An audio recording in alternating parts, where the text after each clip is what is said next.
It was supposed to be an ordinary night in the quiet town of Ashwood Heights, a place where neighbors waved, doors were left unlocked, and families trusted one another.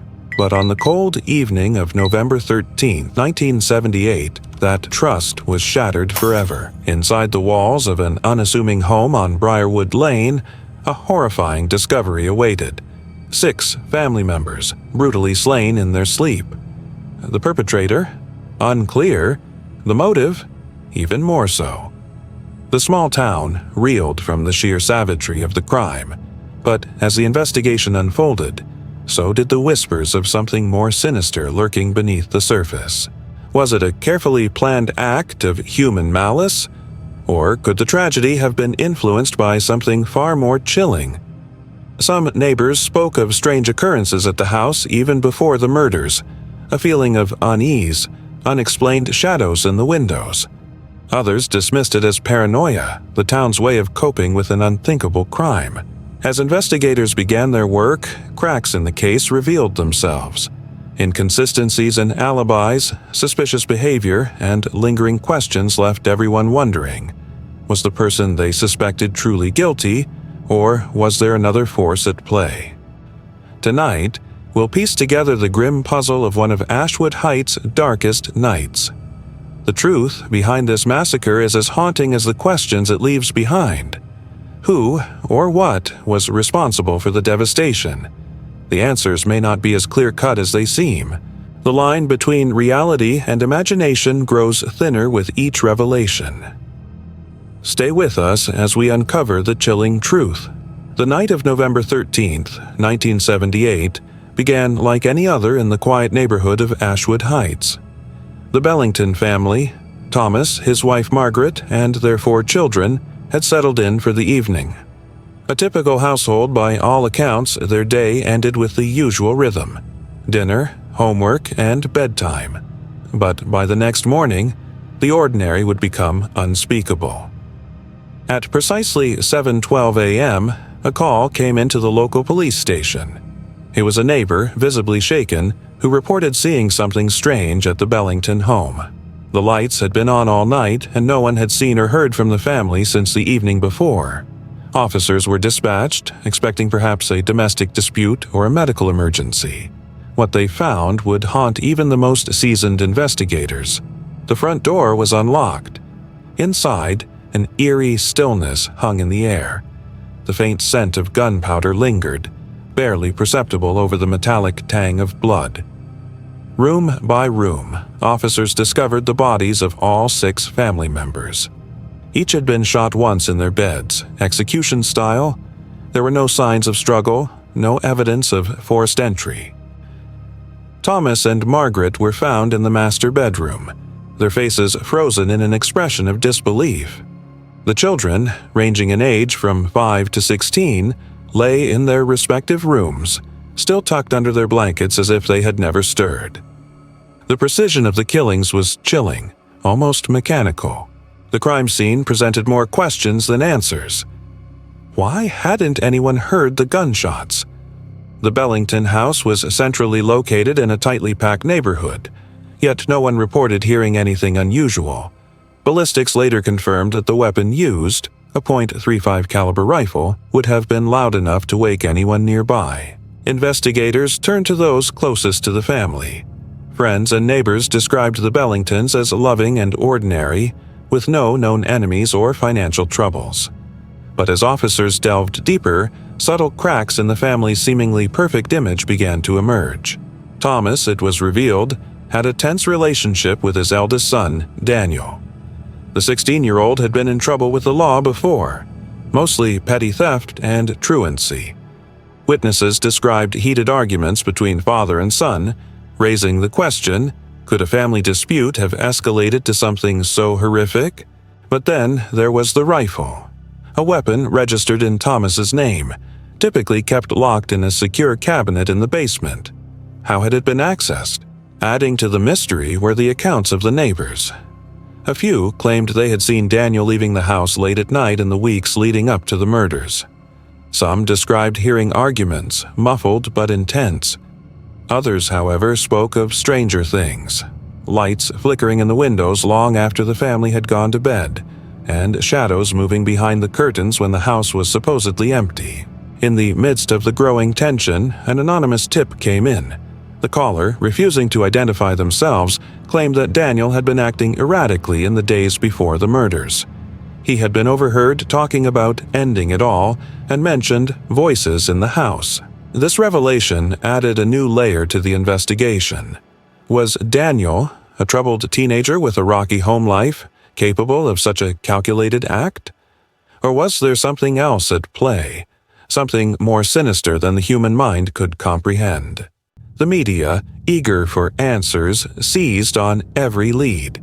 Headlines ranged from the tragic family of 6 slain in suburban nightmare to the sensational House of Shadows, what happened to the Bellingtons. Speculation grew that the crime might not have been entirely human in nature. Police, however, remained focused on the evidence. Fingerprints were meticulously catalogued, ballistics analyzed, and witness statements cross-referenced. Yet, for every piece of evidence that pointed to Daniel, there seemed to be an equal number of inconsistencies. Why? For instance, was there no gunshot residue found on his hands or clothing? How had he managed to execute such a gruesome act with no apparent motive beyond teenage rebellion? And what of the bizarre reports from neighbors? Were they mere coincidences, or did they hint at something more profound and inexplicable? By the end of the initial investigation, the police were left with a chilling realization. The Bellington murders were unlike anything they had ever encountered. The community of Ashwood Heights, once a sanctuary of safety, was now gripped by fear and suspicion. And at the center of it all, a single, haunting question remained. Was the real perpetrator walking among them? Or was the truth something they were not prepared to face? In the weeks following the horrific murders of the Bellington family, the small community of Ashwood Heights struggled to return to normal. The once peaceful neighborhood now carried an air of unease. Every locked door, every drawn curtain, was a silent reminder of the unspeakable tragedy that had unfolded. As investigators pieced together evidence, the house on Briarwood Lane remained eerily vacant, its darkened windows watching over the now anxious town. But the silence wouldn't last for long. Just a month after the murders, the house found new occupants. The Landers family, Mark, his wife Elaine, and their 2 young children, moved in, determined to leave behind their own struggles in the city and start fresh. Mark, a contractor by trade, dismissed the whispers surrounding the home as mere gossip. A house is just a house, he told neighbors. But within days of settling in, that belief would be tested. Elaine was the first to notice something amiss. She described feeling an overwhelming sense of dread whenever she entered the basement where the murder weapon had once been stored. It was like the air was heavier down there, she later recounted, like someone was watching you, even when you were alone. The children, too, began to behave strangely. Their 6-year-old daughter, Sarah, started talking about a friend she had met in the house, a man she called Mr. Thomas.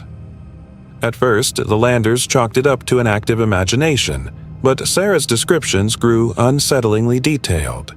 She spoke of how Mr. Thomas stood at the foot of her bed at night, whispering that she should leave while she still could. Mark dismissed these claims as childish fantasies, but then the noises began. Late at night, the family reported hearing muffled footsteps overhead, even though everyone was accounted for. Doors slammed shut without warning, and the faint sound of a child crying seemed to echo from the walls. Mark dismissed these claims as childish fantasies, but then the noises began. Late at night, the family reported hearing muffled footsteps overhead, even though everyone was accounted for. Doors slammed shut without warning, and the faint sound of a child crying seemed to echo from the walls. News of the Landers' experiences spread quickly through Ashwood Heights, reigniting the community's unease. Speculation ran wild.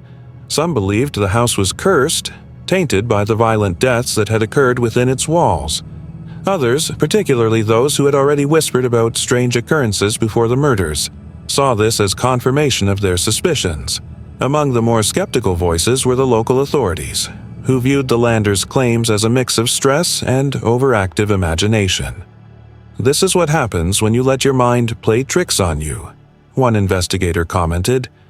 But even the most logical explanations couldn't account for everything. A repairman hired to fix a faulty furnace in the basement described an unsettling experience of his own. "I was down there for maybe 5 minutes when I started hearing this low humming sound," he said. "It was faint, but it was there. I looked around, and I swear it felt like someone was standing right behind me." Adding to the mystery were the reports of neighbors who swore they saw lights flickering in the house when it was empty or heard faint voices carrying through the night air. A few even claimed to have seen shadows moving behind the curtains when the Landers were away. This swirl of rumors reached a fever pitch when a local historian uncovered troubling details about the property's past. The land, it seemed, had once been the site of a 19th century asylum for the mentally ill, notorious for its brutal conditions and patient deaths.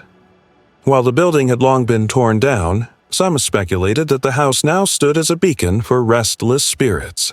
At the center of the controversy, however, was the lingering question of whether these claims had any bearing on the murders themselves. Could the supernatural activity, if real, have influenced the perpetrator?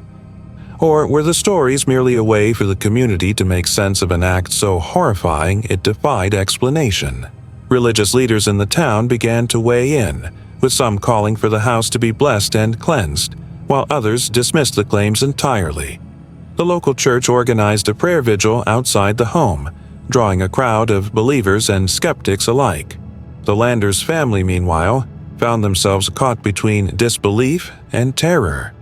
The final straw came when Elaine discovered deep scratches on the bedroom wall that hadn't been there before, a series of jagged marks that formed what appeared to be the word "leave." Fearing for their safety, the Landers vacated the home after just 3 months, leaving Ashwood Heights grappling with more questions than answers. The house on Briarwood Lane sat empty once again, its dark windows staring out at a town divided. For some, the supernatural claims were nothing more than a distraction from the grim reality of the Bellington murders. For others, they were proof that something far more sinister was at work. As the investigation continued, the community's fear and speculation only deepened. Could the events in the house be explained away by science and logic? Or was Ashwood Heights harboring a darkness that refused to be ignored? One thing was certain: the house was no longer just a crime scene. It had become a symbol of everything the town didn't understand and might never be able to explain. The investigation into the Bellington murders dragged on for months, with every lead bringing more questions than answers. Suspicion had fallen heavily on Daniel Bellington, the troubled 16-year-old son, but key pieces of evidence were missing. No gunshot residue, no blood spatter on his clothes, and no clear motive that justified the horrifying precision of the crime. Then a breakthrough came in the form of forensics. A team of specialists working tirelessly on the case uncovered a critical detail: faint traces of oil residue on the rifle that matched a specific brand of cleaning solution. That solution was found in the basement, along with a cloth covered in fingerprints. These prints didn't belong to Daniel. Instead, they matched a name that had scarcely been mentioned during the investigation: Robert Hale, Thomas Bellington's brother-in-law. Hale was known for his quiet demeanor, a man who kept to himself and rarely visited the Bellington home. But as investigators dug deeper, they uncovered a hidden history of animosity between Hale and Thomas. Financial disputes over a family inheritance had reportedly driven a wedge between the two, and neighbors began to recall heated arguments between them in the months leading up to the murders. Instead, they matched a name that had scarcely been mentioned during the investigation: Robert Hale, Thomas Bellington's brother-in-law. Hale was known for his quiet demeanor, a man who kept to himself and rarely visited the Bellington home. But the turning point came when investigators discovered a chilling piece of evidence in Hale's storage unit: a handwritten note detailing the layout of the Bellington home, complete with notations about entry points and sleeping arrangements. When confronted, Hale's story changed multiple times, but one detail remained consistent: his insistence that he wasn't alone that night.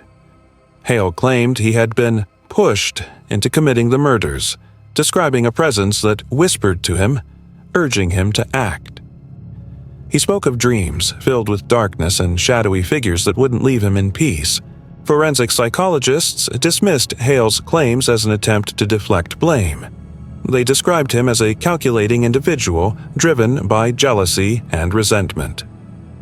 Yet, there was an unsettling consistency in Hale's recounting of the voices and visions, details eerily similar to those shared by the Landers family during their brief time in the house. As Hale's trial unfolded, the courtroom became a battleground between fact and speculation. The prosecution painted a picture of a bitter man consumed by envy and greed, who meticulously planned and executed the crime. The defense, however, hinted at the possibility that Hale might have been influenced by forces beyond comprehension, leaning into the supernatural rumors that had gripped Ashwood Heights. In the end, the evidence was too damning to ignore. Hale was convicted of 6 counts of first-degree murder and sentenced to life in prison without the possibility of parole. The case was closed, but the town's questions lingered. Why had Hale so meticulously carried out such a horrific act?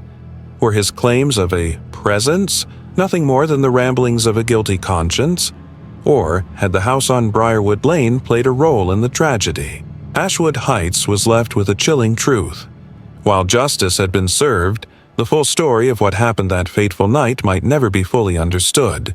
The conviction of Robert Hale brought a sense of closure to the Bellington murders, but it left behind an unsettling legacy.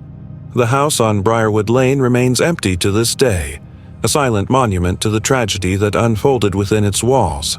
For the people of Ashwood Heights, the case is a reminder of how darkness can hide in plain sight, whether in the mind of a man consumed by bitterness or, as some believe, in the very fabric of a place touched by unimaginable events. The supernatural claims surrounding the house continued to divide opinion. Were Hale's visions and voices the product of a disturbed mind, or did the house itself play a role in his descent? The experiences of the Landers family and the strange history of the property suggest that some questions may never have definitive answers. In the end, the true horror of the Bellington case lies not just in the act itself, but in the lingering uncertainty it leaves behind. It challenges us to confront the unknown, to question the limits of human understanding, and to wonder how much of what we fear is real and how much is simply fear itself. The truth may be stranger than we dare to imagine. Thanks for watching till the end. If you found this video intriguing, please give it a thumbs up, subscribe to our channel, and hit the notification bell so you never miss an update. Share your thoughts and theories in the comments below, and let's continue to uncover the truth behind the world's most chilling crimes together. Stay safe, stay curious, and remember, the darkest secrets often hide in plain sight. Until next time, thank you for being a part of Deadly Secrets.